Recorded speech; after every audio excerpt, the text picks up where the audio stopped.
Hello movie fans, and welcome to another edition of Movies, which today sinks its teeth into Renfield, a comedy horror flick in cinemas now. That is spring 2023, in case you're late to our party. And where have you been? And directed by Chris Mackay, who was responsible for The Tomorrow War and, more in keeping with the mood of Renfield, the Lego Batman movie. The film sees Nicolas Cage getting his acting chops into a touch of comedy horror, here playing Dracula, Prince of Darkness, and master to his put-upon codependent Renfield, played by Nicholas Hoult.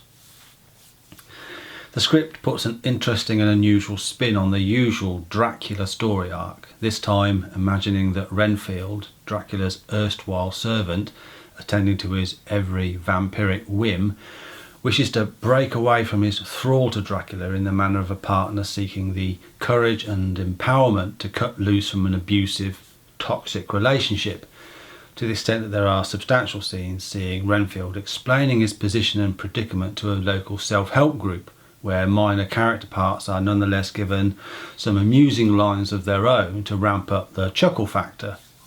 There isn't enough to flesh out these minor character roles, but there is plenty of amusement involving their appearance to suggest their involvement is more than just making up the numbers to fill out the hour-and-a-half running time. Although the film is given a modern setting, there is a nice bookending to the movie, with Cage and Hoult playing some introductory narrative in the style of the old black and white Bela Lugosi movies about the Lord of Death. And the final credits follow a similar theme. It does make for an absorbing watch from beginning to end, with enough style and panache to feel the film never labours with either plot, gore or one-liners.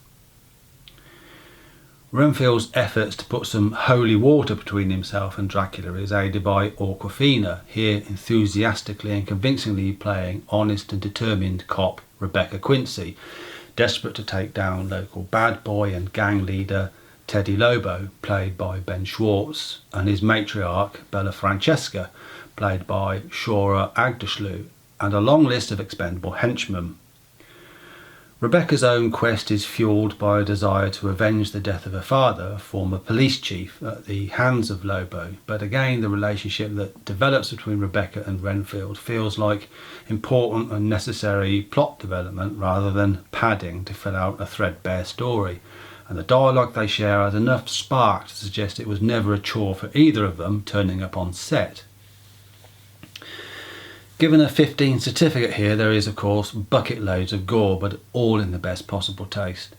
It is so comically overblown as to feel entirely ordinary and accepted, done more for invention and amusement than shock value, but the 15 certificate feels just about right and appropriate. Just don't try this at home. Or do, in case you're ever in need to go full-on Jason Bourne, where home protection is required. Necessity is the mother of invention, so it's said. This is probably Nick Cage's 25th release this year, the other 24 no doubt hitting the bargain bins in what were once upon a time described as straight-to-video releases. But I'm being perhaps a little bit unfair here. Cage gets plenty of opportunity to wring out humour from the titular character, and okay, if it isn't H.I. McDonough in Raising Arizona, it at least proves, again, Cage has a broader acting range than he's given credit for, and here gets the opportunity to chew up the scenery both physically and humorously.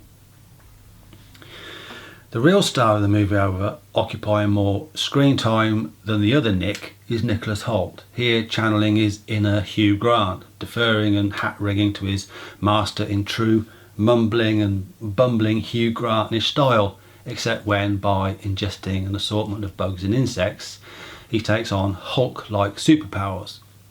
This comes in very useful in the film's many set pieces, including a warehouse, a tenement block, nightclub and gang lord's mansion, involving choreographed fight scenes of excellent quality, invention and humour. Hoult gets plenty of opportunity, both in the action sequences and in moments when there is opportunity to draw breath, to demonstrate he too has excellent comic timing, not just in punchline but also in facial expression and mannerism. The film is also littered with a lot of small, amusing, blink and you'll miss them touches, but two examples here will have to suffice. The look on Renfield's face on hearing a priest extolling the timeless honesty of the Catholic Church is priceless. And his reaction to wondering how Dracula has found his way uninvited into Renfield's apartment, cutting to the welcome doormat by his front door, is both knowing and comedy gold.